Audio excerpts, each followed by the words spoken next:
My husband and I, we love our dog tremendously, deeply, just more than I can say.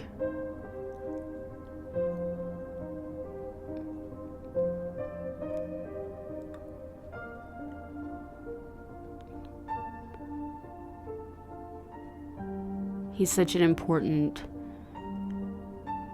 aspect of our lives.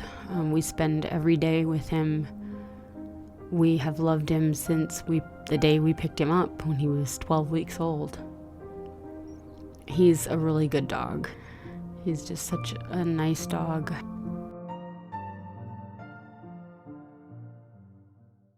This story happened about 5 years ago. My husband and I had just moved into a new house, and we were getting unpacked and everything. We had a lot of boxes laying around, and this was a Sunday. We were sort of relaxing for a few minutes in between unpacking and just sort of taking a breather. And we were in one of the bedrooms at the time.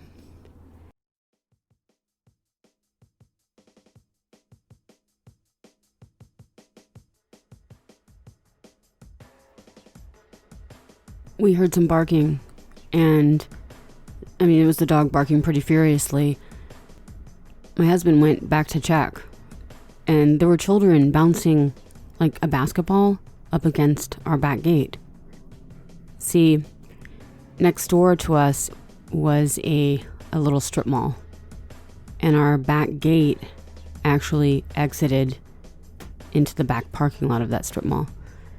And so there was a church that met there on Sundays in one of the retail spaces, and they had a lot of children. So, we didn't know this at the time, but he went ahead and let them know through the fence, hey kids, don't do that. This dog might bite you if he gets out.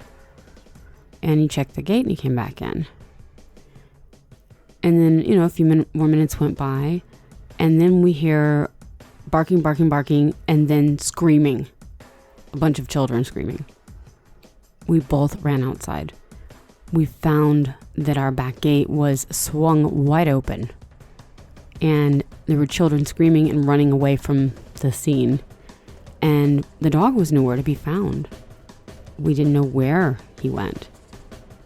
So we each took off running around the building, their building, and came all the way back around, and we hadn't seen him anywhere. And then when we ended up back, there was a crowd of people standing there, and it was the church people.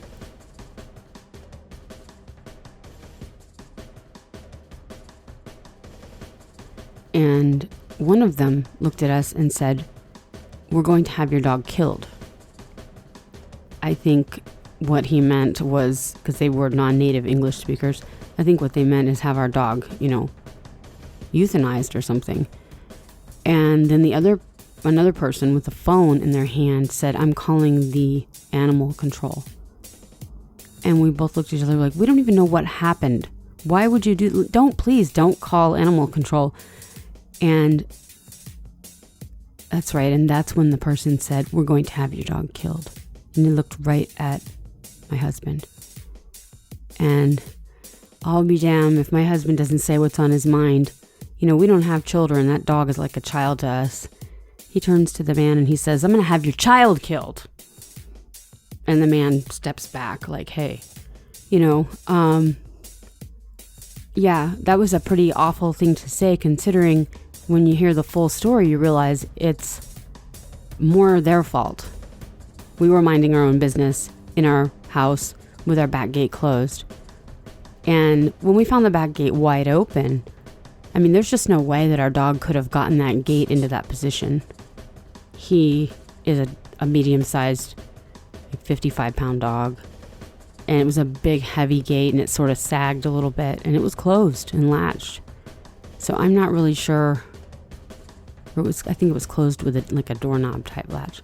But I'm not really sure, who opened it. But it just doesn't seem like something my dog could have done, because you sort of had to lift up on it when you opened it and then hold it up while you while you open it wide.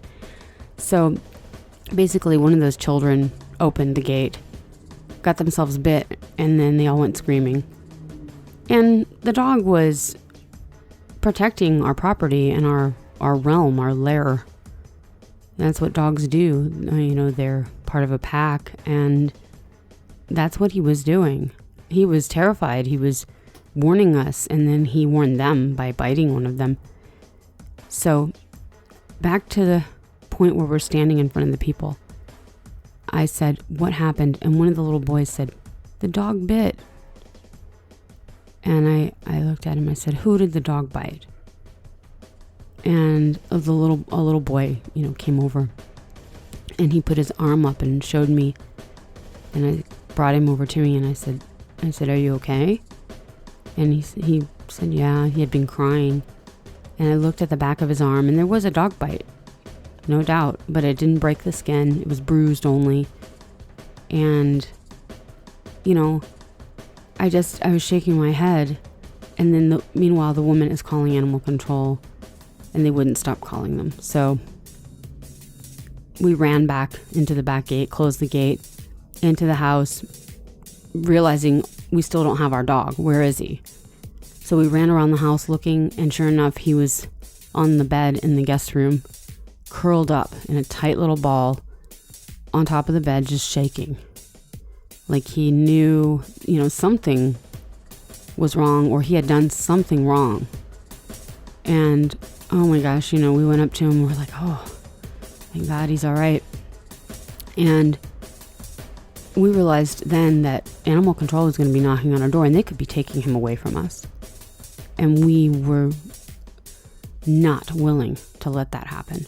That would be injustice all the way around. So we acted fast. We threw him in the car, threw his bowls and his leash and stuff in the car, and backed out and left. So the house was all locked up. He wasn't there. We weren't there. And we ended up driving to a park nearby and talking about what to do.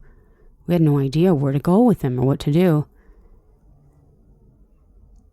And we came to the conclusion that we would have to take him somewhere. So we would take him to a man that was an acquaintance at best of ours, but it was the only person we could think of. And he lived on the complete other side of town, like 30 minutes away or more. So we headed out to his house, and we were just so upset, and we didn't really know what would end up happening. We just assumed the worst, like they would take him and euthanize him because he bit somebody, maybe. And I started thinking about his shot record, and his shots had just expired, I realized, like 2 months prior. And that was in the middle of our big move. And then we had to move again when we moved into the house. So we had a lot going on during that time, and I didn't renew it yet. So we were very worried that they were going to fine us or take him because of that. We just didn't know. And also it started making us more and more furious because we didn't cause this. These people came in on us. These children were bouncing a ball against our gate, causing our dog to go crazy, and then somehow opened it up. It's kind of crazy. It reminds me of one time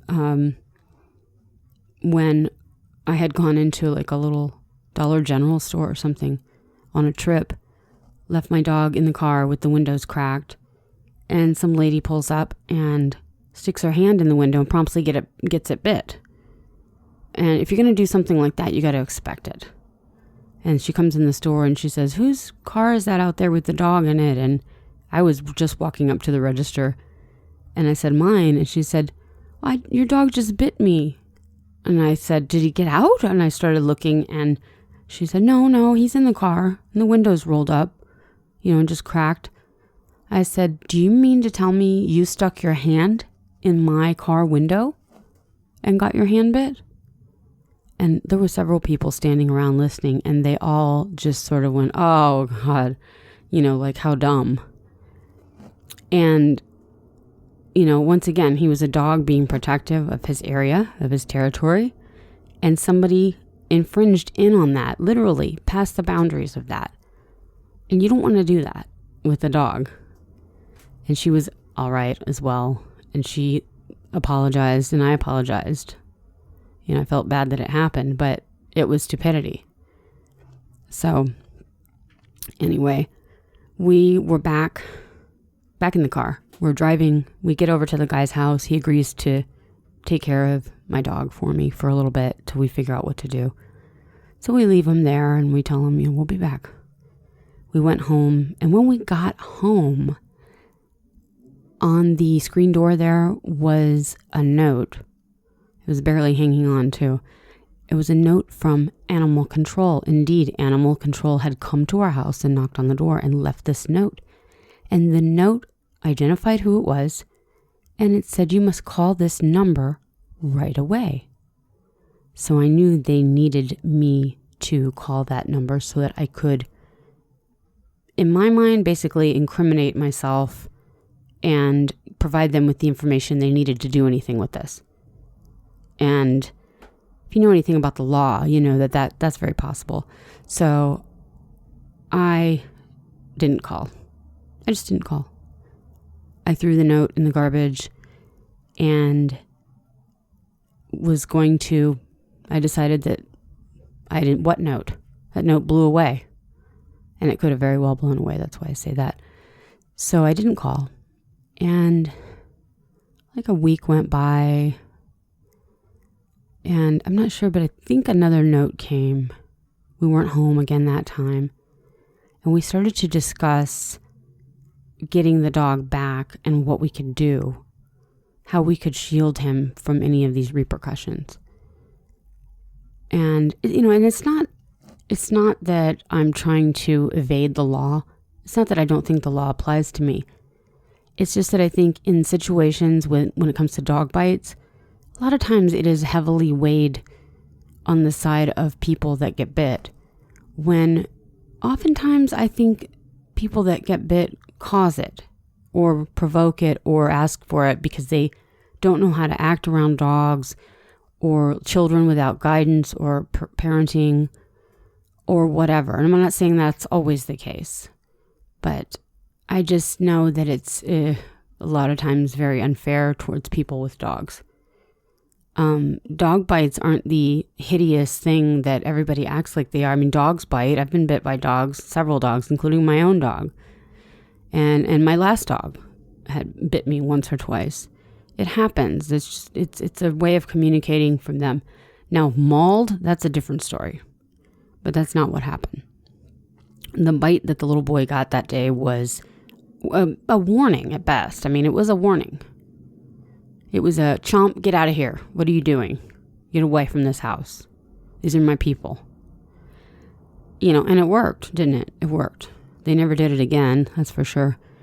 So a week went by and we were just really unhappy without our dog. I mean, he sleeps with us. He gets us up in the morning and he's just part of our routine. He's a wonderful animal and we just missed him. We'd never been without him since we got him. He'd always been by our side. So it was a great loss at that time. So we went to visit him that weekend and it seemed like he was doing well. He was okay. And the guy was okay for keeping him a little longer. And so on the way home, we started thinking of ideas. What could we do? And we had some harebrained ideas. We thought, we could go to the Animal Control or the pound and adopt another dog that looks different and just say, yeah, or looks similar and say, yeah, here he is. I'm sorry. We love our dog. But of course, you can see the problem with that immediately. The problem with that is we love all dogs and we wouldn't want to give up some poor dog just to save ours. So that was a no-go right away. And then we thought, we could get a different dog, a different color dog, and just say, we never saw that dog again. He ran off. Yeah, we hadn't had him that long. We never saw him again. He must have got scared and ran off. This is the dog we have now, and his dog is a completely different description, different size, different color. But once again, what do we do? Because we actually have our dog. And then it hit us. Oh, what we need to do is we need to buy some hair dye. Some black hair dye. Black is a common color for dogs. Those people saw a white dog. A white dog bit their kid. And so we had decided we would dye his hair black. We'd get a couple things of hair dye. We were pretty sure that it would work. I think people do it for these foofy dog shows and stuff. I don't know. So we got some hair dye on the way home. When we got home, we set it aside and, thought, well, hopefully we won't hear from animal control anymore. And then we had gotten another note on the door. So they've been persistent, coming back a few times. We got upset about that. We're like, dang it, Well, anyway, that week went by and we kept in touch with the guy who was watching the dog. And we just felt like, we need to get him. It was a nagging feeling. So this would be the third weekend since it happened. The first weekend it happened. The second weekend was after a week that he had been over there and we visited. This was the third weekend after he had been there 2 weeks. And we knocked on the door and he came to the door as usual. And there was our dog. And he just stood there and he kind of wagged his tail. And my husband went on in and he petted him. And then he went on in and I petted him. And we wanted to talk to the guy about it. But I couldn't just go on in. I stayed with the dog for a minute and I realized something strange. Our dog was completely silent. It was really odd. He's a very vocal dog. He whines and cries and barks and howls and talks, and he's just very vocal. Always something coming out of his mouth. Especially if he hadn't seen us, like all day, or in this case, a week went by. And I squatted down in front of him and I looked at him and I thought, what in the heck has happened? And I went and asked the guy, has anything happened?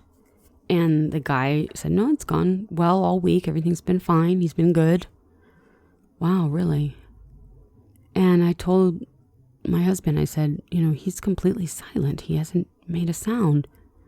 I went back over and talked to my dog and I just looked him in the eye and I said, you're going home with us today. No matter what, you're coming home. We won't leave you here anymore. And he just laid down, It was almost like he had given up. Like he had become so saddened and so distraught over us being gone that he had just given up. And he just went silent. He just went mute. I mean, that's kind of what it seemed like. Like mute from the trauma of the loss of his people. And when we showed up again, I almost feel like he couldn't accept it. It didn't make sense or it didn't matter because he knew we would leave again.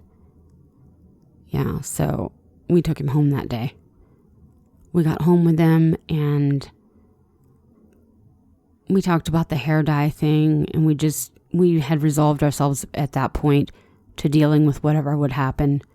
And also we had done some research and we felt like that he wasn't going to be taken or quarantined or anything. The next day we took him and got his current rabies shots done and basically never heard from animal control ever again.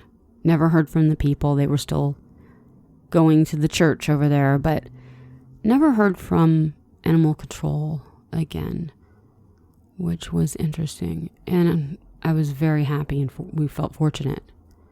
We didn't have to dye his hair black, but we were going to.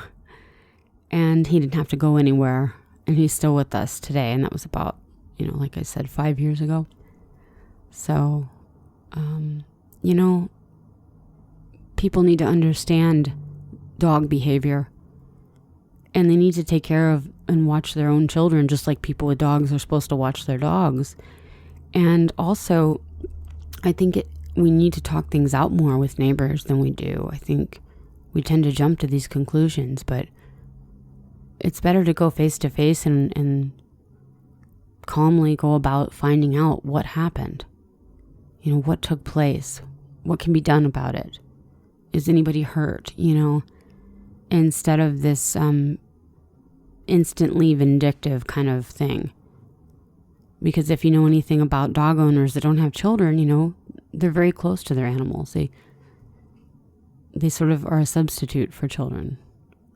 And that's definitely how we feel about our dog. So, anyway, that is a story that ends well, thankfully. I'm glad. And on to the next one.